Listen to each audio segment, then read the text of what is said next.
여러분, 지금 이 순간 몸속에서 아주 위험한 일이 벌어지고 있을 수 있습니다. 식사를 마치고 2시간이 지났는데도 피곤하고 나른하신 분, 조금만 걸어도 무릎이 아프고 아침에 일어나는 게 점점 힘들어지신 분, 병원에서 혈당 수치가 조금씩 올라가고 있다는 말을 들으신 분, 혹시 이 중 하나라도 해당되시나요? 많은 분들이 이걸 그냥 나이 탓으로 넘기십니다.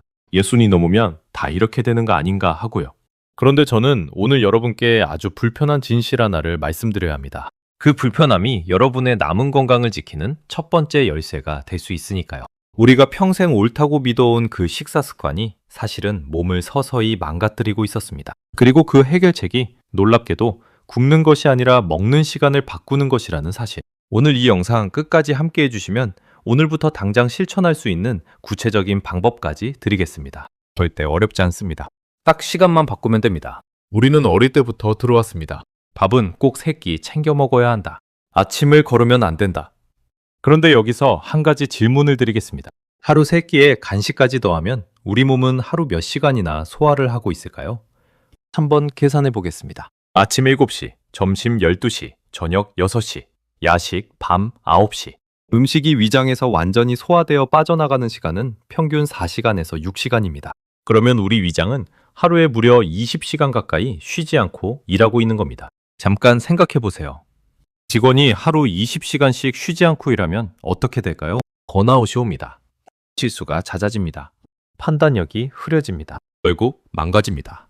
우리 몸의 소화기관도 정확히 그렇습니다. 쉬지 못하는 소화기관은 세포 복구를 미루고 노폐물 청소를 건너뛰고 만성 염증 상태에 빠지게 됩니다. 실제로 2019년 영국 의학저널 BMJ에 발표된 연구에 따르면 식사 빈도가 높고 야식 습관이 있는 그룹은 그렇지 않은 그룹에 비해 대사 이상 위험이 최대 40%나 높았습니다. 만성 염증이 계속되면 혈관이 좁아지고 세포가 빠르게 늙습니다. 무릎이 시리고 혈당이 오르고 기억력이 떨어지는 것들, 이 모든 게 연결되어 있습니다. 단순히 나이 들어서 생기는 게 아니라 몸이 쉬지 못해서 생기는 문제들입니다. 이건 나이 탓이 아닙니다. 먹는 패턴의 문제입니다. 그렇다면 어떻게 해야 할까요? 해결책은 굶는 것이 아닙니다. 먹는 시간을 정하는 것입니다. 이것이 바로 간헐적 단식입니다. 영어로는 Intermittent Fasting, 줄여서 IF라고도 합니다.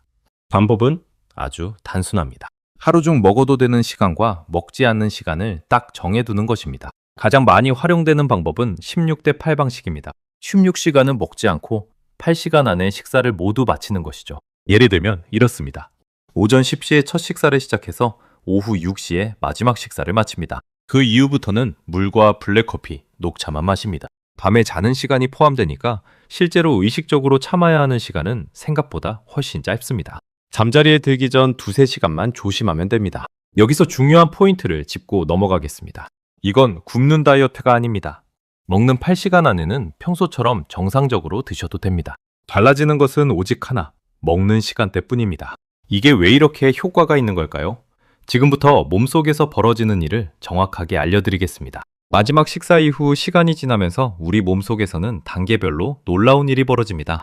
하나씩 정확히 짚어드리겠습니다. 식사 직후 0시간에서 4시간, 소화와 흡수 단계입니다. 혈당이 오르고 인슐린이 분비됩니다. 몸은 들어온 영양소를 처리하느라 정신없이 바쁩니다. 이 단계에서는 지방 연소가 거의 일어나지 않습니다. 4시간에서 8시간, 혈당이 서서히 떨어지기 시작합니다. 인슐린 수치가 낮아지면서 몸이 포도당 대신 저장해두었던 에너지를 꺼내 쓰기 시작합니다. 이 시점부터 몸은 지방 쪽으로 눈을 돌리기 시작합니다. 8시간에서 12시간, 드디어 지방 연소가 본격적으로 시작됩니다. 간에 저장된 글리코겐이 바닥나면서 케톤체라는 물질이 만들어집니다. 케톤체, 처음 들어보신 분도 계실 텐데요. 이것이 바로 뇌가 가장 좋아하는 고급 연료입니다. 밥을 먹었을 때보다 오히려 이 케톤이 공급될 때 집중력이 높아지고 머리가 더 맑아진다는 분들이 많습니다. 그리고 12시간에서 16시간, 바로 여기서 정말 놀라운 일이 시작됩니다. 오토파지가 활성화됩니다. 오토파지, 처음 들어보셨나요? 어렵게 들리지만 뜻은 아주 간단합니다. 자기 포식, 즉 내 몸이 스스로 망가진 세포 찌꺼기를 먹어치우고 재활용하는 과정입니다. 쉽게 설명해 드리겠습니다. 오래된 집을 생각해 보세요. 방 안에 낡은 가구, 고장난 가전제품이 수십 년째 쌓여 있습니다. 새 가구를 들여놓고 싶어도 공간이 없습니다. 오토파지는 바로 이 대청소를 해주는 과정입니다. 묵은 세포 쓰레기를 치우고 새 세포가 자랄 공간을 만들어주는 것이죠. 이 오토파지가 부족하면 어떻게 될까요? 암세포가 자라기 쉬운 환경이 만들어지고 염증이 쌓이고 노화가 빨라집니다. 반대로 오토파지가 활발하게 작동하면 면역력이 강해지고 세포가 더 오래, 더 건강하게 유지됩니다. 이 오토파지의 메커니즘을 밝혀낸 일본의 오스미 요시노리 박사는 2016년 노벨 생리의학상을 수상했습니다. 그만큼 의학적으로 검증된 대단한 발견입니다. 그리고 이 오토파지가 단식을 하면 활성화된다는 것, 이것이 오늘의 핵심입니다. 그렇다면 이걸 몇 달, 몇 년씩 꾸준히 이어가면 어떤 변화가 생길까요? 지금부터는 실제 의학 논문 결과를 바탕으로 말씀드리겠습니다. 첫 번째, 혈당과 인슐린 저항성이 개선됩니다. 2020년 세계에서 가장 권위 있는 의학 저널 뉴 잉글랜드 저널 오브 메디신에 발표된 연구에 따르면 간헐적 단식을 꾸준히 지속한 그룹은 인슐린 감수성이 최대 30% 개선되었습니다. 인슐린 감수성, 어렵게 들리시죠? 열쇠와 자물쇠로 설명해 드리겠습니다. 인슐린이 열쇠고 세포문이 자물쇠입니다. 당뇨가 오면 자물쇠가 녹이 슬어 열쇠가 잘 안 들어갑니다. 간헐적 단식이 바로 그 자물쇠를 새 것처럼 말끔하게 만들어주는 겁니다. 두 번째, 심혈관 수치가 동시에 개선됩니다. 2019년 셀 메타볼리즘 저널 연구에서 간헐적 단식 그룹은 나쁜 콜레스테롤인 LDL 수치 감소, 혈압 감소, 중성지방 감소, 이 세 가지가 동시에 개선되었습니다. 약을 쓰지 않고 세 가지를 한꺼번에 잡은 겁니다. 심장내과 전문의들이 간헐적 단식에 주목하는 이유가 바로 이것입니다. 세 번째, 뇌를 지킵니다. 미국 국립노화연구소의 마크 메슨 박사 연구팀에 따르면 단식은 뇌 유래신경 영양인자 BDNF를 증가시킵니다. BDNF는 뇌세포의 비료 같은 역할을 합니다. 이게 충분해야 기억력이 유지되고 신경세포가 새로 자랍니다. 반대로 BDNF가 줄어들면 알츠하이머와 치매 위험이 높아집니다. 간헐적 단식이 치매를 막는 데 도움이 된다는 연구가 지금도 계속 나오고 있습니다. 네 번째, 이건 진짜 반전입니다. 단식을 해도 근육은 빠지지 않습니다. 일반적인 굶기 다이어트는 근육이 먼저 빠집니다. 이건 맞습니다. 그런데 간헐적 단식 중에는 성장 호르몬 분비가 최대 5배까지 증가한다는 사실이 1988년 임상 투자 저널을 통해 이미 확인됐습니다. 성장 호르몬이 근육을 지키는 방패 역할을 합니다. 그래서 지방은 빠지고 근육은 그대로 유지됩니다. 그런데 여기서 잠깐 아주 중요한 경고를 드려야 합니다. 이걸 잘못하면 효과가 없는 수준이 아니라 몸이 더 나빠질 수 있습니다. 첫 번째 실수, 없는 시간에 폭식하는 것입니다. 어차피 나중에 단식할 거니까 지금 실컷 먹자, 이렇게 생각하시는 분들이 있습니다. 라면, 치킨, 과자를 마음껏 드시면 아무 의미가 없습니다. 단식의 효과는 음식의 질이 반드시 함께 따라와야 합니다.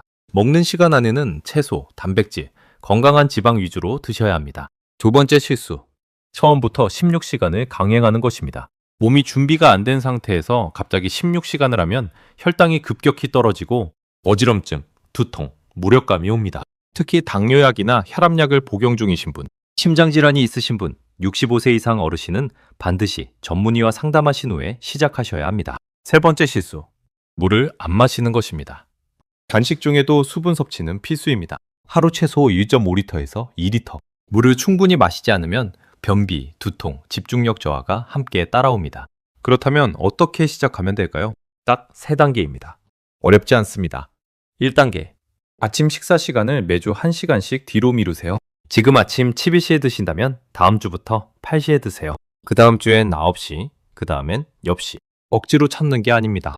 몸이 천천히 적응하도록 도와주는 겁니다. 부작용 없이 누구나 할 수 있는 가장 안전한 시작 방법입니다. 2단계. 저녁 식사를 오후 6시에서 7시 이전에 마치세요. 이것만 지켜도 자는 시간을 포함해 자연스럽게 12시간에서 13시간 단식이 됩니다. 사실 생각해보면 우리는 이미 매일 밤 자면서 단식을 하고 있었습니다. 그 시간을 조금만 더 늘리는 것뿐입니다. 3단계. 단식 중 무엇을 마셔도 되는지 기억하세요. 물은 됩니다. 블랙커피, 무가당 녹차, 허브티도 됩니다. 반대로 우유, 주스, 단음료는 안 됩니다. 칼로리가 조금이라도 들어오는 순간 단식이 깨집니다. 딱 한 가지만 기억하시면 됩니다. 칼로리가 들어오면 단식이 깨진다. 이 3단계만 지켜도 한 달 안에 소화가 편해지고 아침에 일어나는 게 훨씬 가벼워지는 걸 느끼실 겁니다. 오늘 함께 알아봤습니다. 우리가 평생 당연하다고 여겨온 하루 3끼 습관이 몸을 쉬지 못하게 만들고 있었다는 것. 그리고 먹는 시간만 바꿔도 몸이 스스로를 고치기 시작한다는 것. 거창하게 시작하지 않아도 됩니다. 오늘 저녁 식사를 마치고 나서 시계를 딱 한 번 보세요. 그 시간이 여러분의 첫 번째 단식 시작 시간입니다. 그것으로 충분합니다. 건강은 한 번에 바뀌지 않습니다. 하지만 오늘 이 작은 한 걸음이 1년 후 여러분의 몸을 완전히 다르게 만들 수 있습니다. 믿고 시작해보세요. 몸은 생각보다 훨씬 빠르게 반응합니다. 오늘 영상이 도움이 되셨다면 지금 바로 좋아요와 구독을 눌러주세요. 이 채널에서는 약에 의존하지 않고 건강하게 사실 수 있도록 검증된 의학 정보만 쉽고 재미있게 전해드립니다. 알림 설정까지 해두시면 다음 영상 올라올 때 가장 먼저 보실 수 있습니다.